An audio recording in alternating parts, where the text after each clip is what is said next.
Assalamu alaikum. Welcome back to Hilaal Live.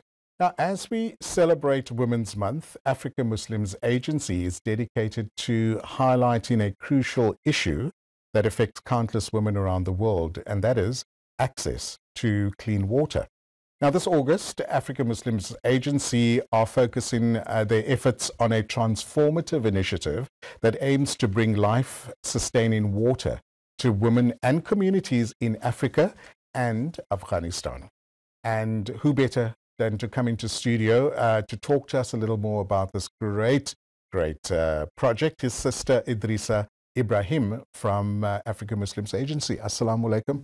Wa alaikum salam wa rahmatullahi wa barakatuh. Lovely to be back, and thank you for having us. It's my absolute pleasure. Number one, I think it's crucial that we focus on women like yourself that are in the NPO sector that's been creating and making a difference for so many years. So I want to say Mubarak and also shukran for all that you do in our communities. We really appreciate it. The initiative that you've got going at the moment for Women's Month, I know it's collaborating with women-owned businesses to actually give back and support the water projects. Clean water through Africa alone has always been an issue, and also in Afghanistan at the same time as well. Tell us a bit more about AMA's water project. Over the last couple of months, I remember a couple of the other colleagues speaking about it, but now I've got you coming into studio to tell us a bit more about that. Thank you. Thank you, Luqman. You're So welcome. with regards to the water projects in Africa in particular, I actually have a stat that I brought with just to give our viewers an idea of the vicious cycle of water scarcity and poverty in Africa, Sure. and how without access to clean water, our communities remain trapped in Right. poverty. Right. So Africa Muslims Agency has been active in Africa for almost 30 years, Alhamdulillah. 20 in Mozambique in particular. And if we look at an area like Mozambique and the Zambezia province, which is far north, you know, it is a very rural area. And the stats for that area is the poverty within that area is tremendous. And having a lack of clean water in those areas obviously makes it even worse. So women, unfortunately, are the ones who go to bear the water. They have to walk for kilometers, up to 4-6 hours a day in the burning heat of Africa, just going to collect water. This obviously affects them. They were unable to go to school, therefore no education. If you look at the lack of clean water, they end up with diseases, waterborne diseases. The birth rates fall very low. Children die before the age of 2 due to lack of access to clean water. And so this is Africa. When you look at Afghanistan, and alhamdulillah, fortunately, I've been to Afghanistan, and what I saw in Afghanistan will also remain with me for the rest of my life. The lack of clean water in Afghanistan has resulted in blindness in some of the children. They suffer from cholera, they suffer from dysentery. Women have massive problems of malnutrition, stunted growth, for example. Children do not grow. And women here, again, in the context of Afghanistan, are the ones who pay the price, who suffer, you know, tremendously. Not having access to food, to clean water, having huge families, widows with orphan children. So it is a project that is very close to my heart. Look, it's so heartwarming to know that an organization like yourselves is making a difference. And, you know, I would imagine the question often comes up, what is the local municipalities doing? What is the local governments doing? Are there other corporates getting involved? Do you come across these type of questions and have an answer for us maybe? I can't really answer that in terms of what their government structures are, but us as an NGO, we have taken it, you know, as a project to provide clean water to communities. Whether their countries or governments, you know, provide clean water or not is something that is not.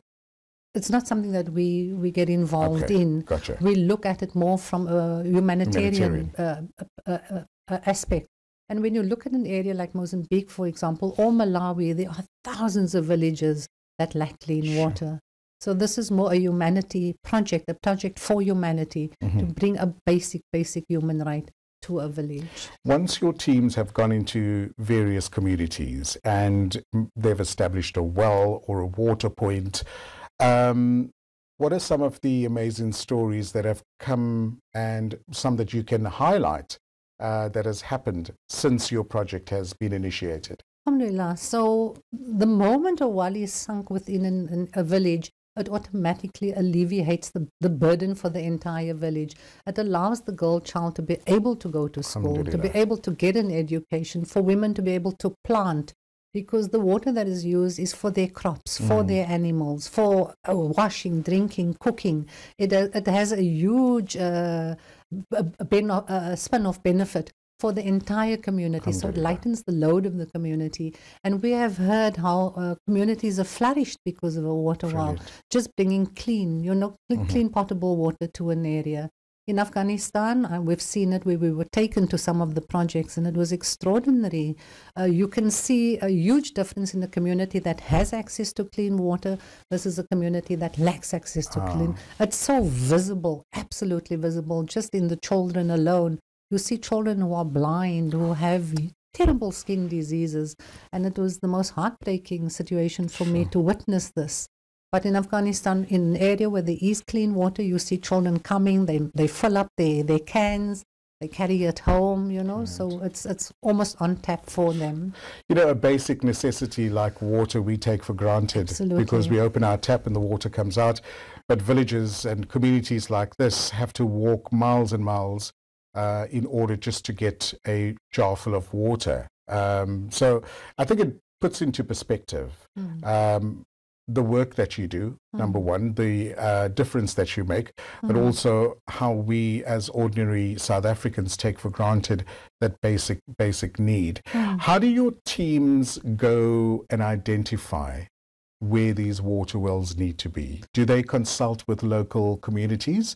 Talk us through that. So I think there's a team that does the assessment. They go into they will go to one area, for example, and they will assess that area. Right. They also have to test whether there is water within that area. So once these areas have been identified, we will receive it that all these villages, for example, and in a village you will have between 250 to 400 people who live within a village. Right. But from one village to the next, the terrain is not a smooth road, for example. You've got to walk over harsh terrain, in the burning sun.